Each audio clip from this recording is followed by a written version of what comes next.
star Carver. He is the brightest star. Zero stars running. Since the race was first run in 1920, only 12 British-based horses have won the Prix de l'Arc de Triomphe.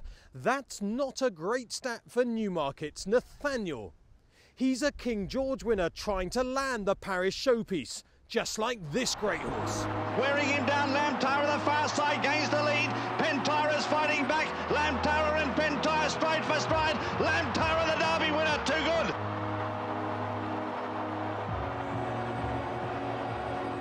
Lamtara's fighting back. It's Lamtara taking it up again as the race towards the line. Lamtara's won it. Lamtara's won it from Freedom Price, Rainbow's third. In Nathaniel's favour as he tries to defy the stats is his jockey. William Buick mixes the fearlessness of youth with the maturity of a man who's come of age. Masked Marvel and Will Buick have come and claimed the lead with a furlong and a half to go. Masked Marvel has gone on. Seville in second. Masked Marvel and William Buick go clear by 3 lengths now. Masked Marvel wins the Ledger. Great heavens now coming with a tremendous push on the outside for William Buick. And William Buick and John Gosden will win the Darley Irish Oaks. Nathaniel is in front in the King George. Sir Nicholas Abbey is coming home strongly, but it's Nathaniel for William Buick and John Gosden that will win a dramatic King George. William, we all know the Arc is a great race. What are your sort of first memories of it?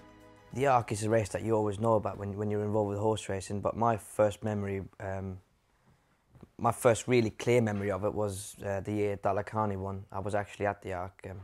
2003. Yeah, I went with my father to the Arc, and it was a fantastic experience, and I just remember all the atmosphere, and it was huge. And do you still think it's the ultimate European challenge? Absolutely, yeah. As an English-based jockey, obviously the Epsom Derby is the race everyone wants to win for an English-based jockey.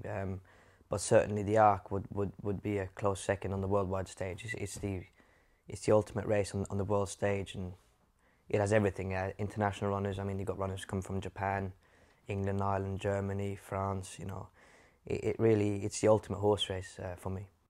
It's also a sort of man's race, isn't it? I mean, we don't know how big the fields can be from year to year, but when there have been big fields, it's a rough and tumble of an affair. Yeah, it's as I said, it's the ultimate horse race. A horse needs everything, and not only does a horse need everything, but you need luck on your side as well. You need a good draw.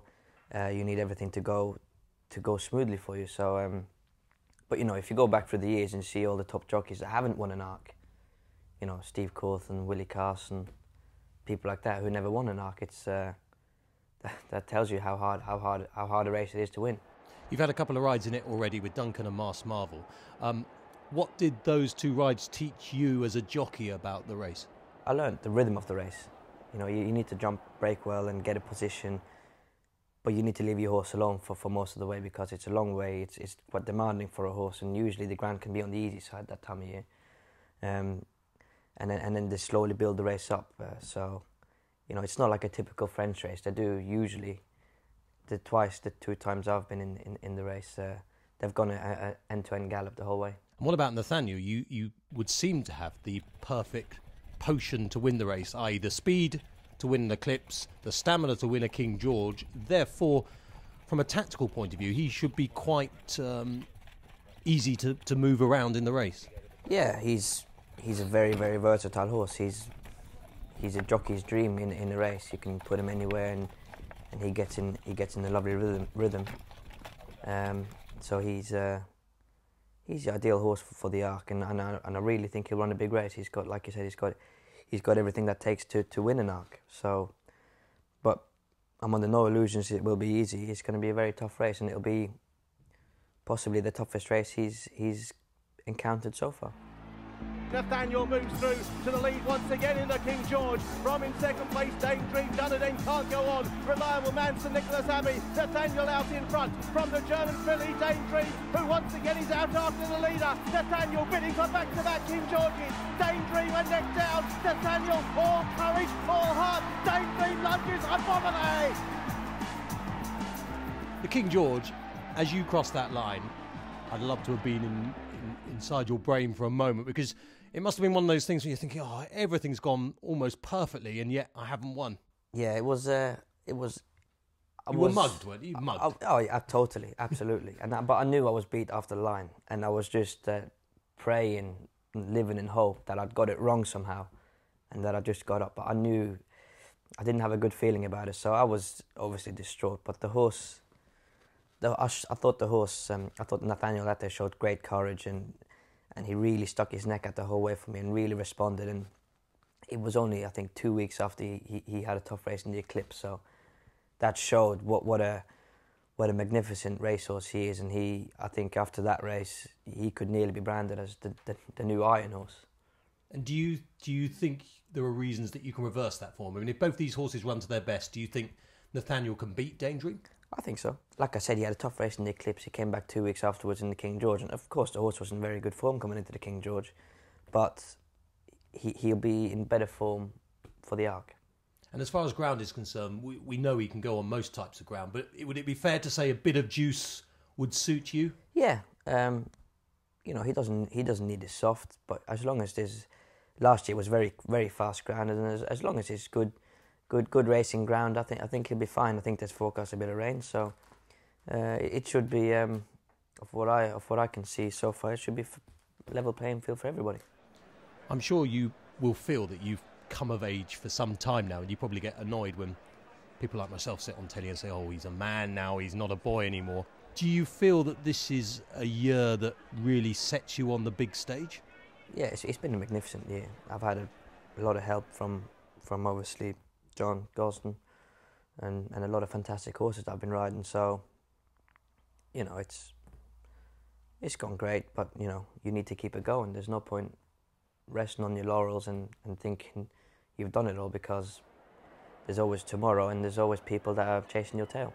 You're as good as your horse, I think, and I'm very pleased with everything at the moment, but you need to get the breaks, you need the horses, and I'm very fortunate that I ride for a boss who gives me a lot of confidence, and in races gives me free rein, and I think that's invaluable for a jockey, because when a jockey gets tied down, it just becomes unnatural for the rider, I think, and I think that's improved me as well, no end, and it's all about confidence and obviously getting on the right horse. But one thing is getting to where you want to be, and another thing is staying there. So I suppose now my aim is to try and stay there.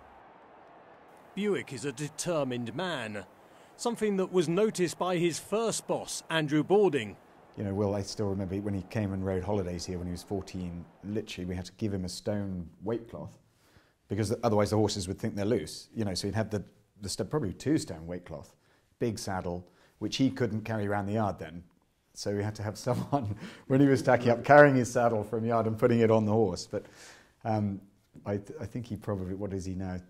Probably minimum weight 8'8".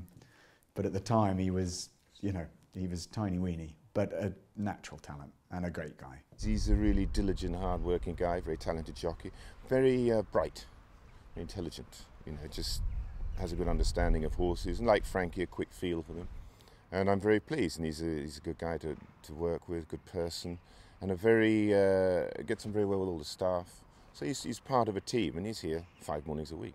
He's a consummate professional. His father was a very talented jockey, and took him watching the races as a kid, reading race form. Probably seen him up in the jocks room when he was about 3'2", and his mother was a very good rider too. So he comes from a great family, and he's had coming through there to Kingsclere, he's had a most fantastic foundation. So a lot of it's thanks to them.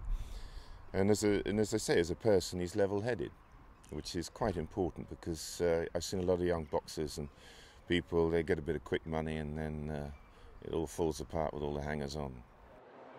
If we think of recent jockeys who've won the Ark, Ryan Moore obviously with Workforce, Kinnan, Soumillon, Fallon, Dettori, Murta. I mean, they're the biggest names really in the business. When you go and ride in the Ark on Sunday, you won't be scared of any jockeys like that are still around, are you? You wouldn't think I couldn't match it with any of them. Right. Beating them on a daily basis sometimes.